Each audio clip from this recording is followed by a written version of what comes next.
The halls of Crestwood University shimmered under the afternoon light, but for Amani, they often felt like a gleaming, frozen river she was trying to cross on bare feet.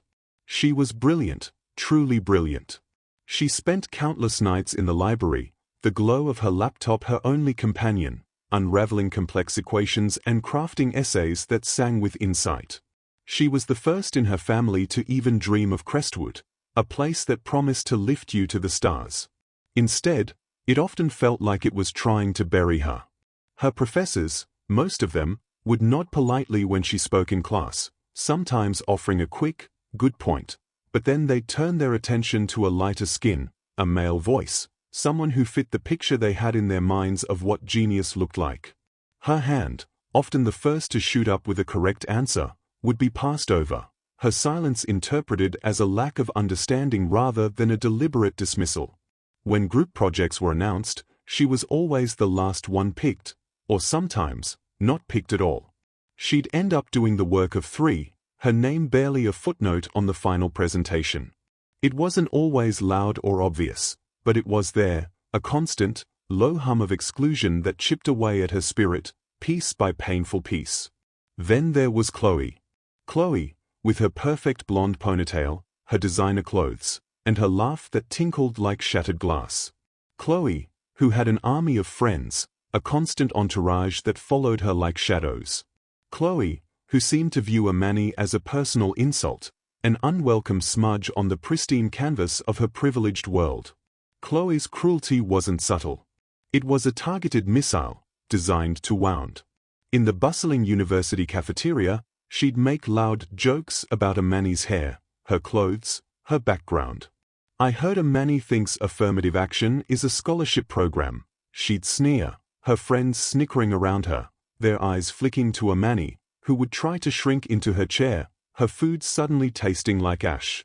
In class, if Amani dared to offer an idea that challenged Chloe's, Chloe would roll her eyes dramatically, loudly whisper to a friend, "Someone's trying to sound smart," or even worse, she'd repeat Amani's idea as her own a moment later, garnering praise from the professor while Amani sat there, invisible. One particularly brutal week, Amani had poured her soul into a research paper, a groundbreaking analysis that went beyond the professor's expectations. It was a topic she was passionate about, one that connected deeply to her heritage. When the papers were graded, Amani received an A+, with a single, lukewarm comment, "Well researched."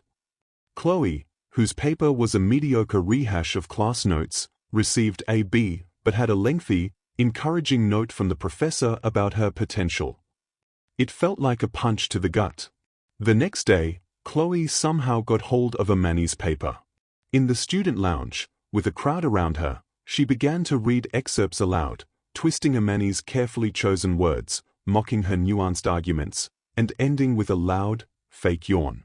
Honestly, who talks like this? So much. The laughter that followed echoed in Amani's ears, burning hotter than any fever. She didn't cry. She couldn't. Crying would give them power. The constant invalidation began to twist something inside Amani. The doubt, a venomous snake, started to coil in her stomach. Was she truly as smart as she thought? Was she just a quota, a mistake in this place?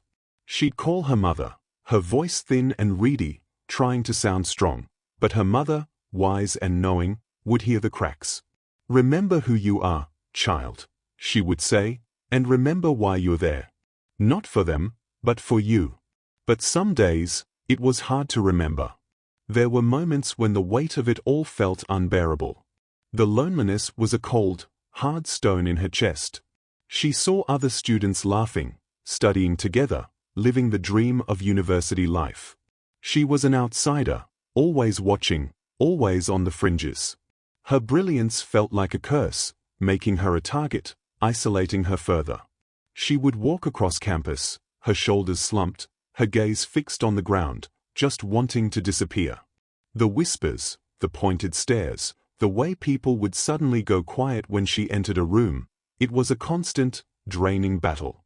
Every day felt like she was fighting to breathe in an atmosphere that was thin and hostile, designed to suffocate her.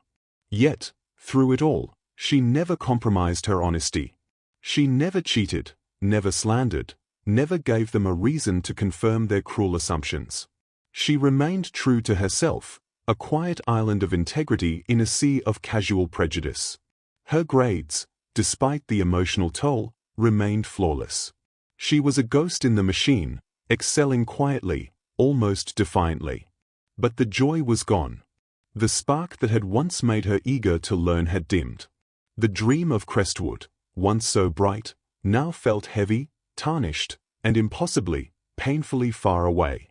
She just wanted to finish, to escape this beautiful prison where she was constantly reminded that she didn't quite belong.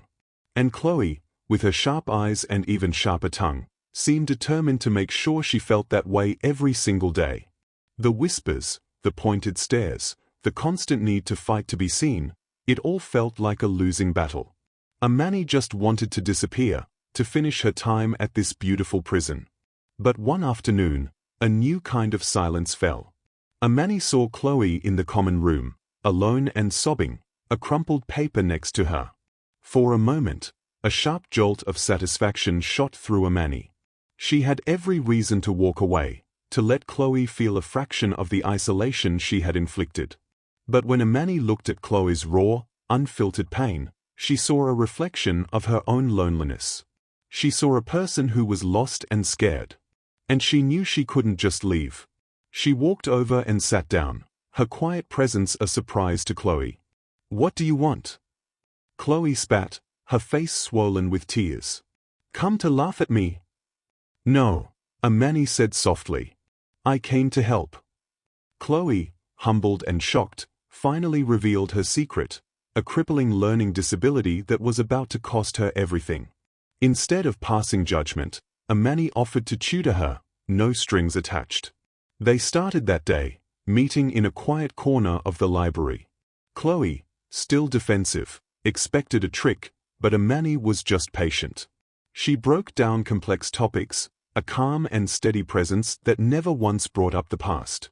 For the first time, Chloe saw Amani not as a rival, but as a brilliant, kind person who saw her when no one else did.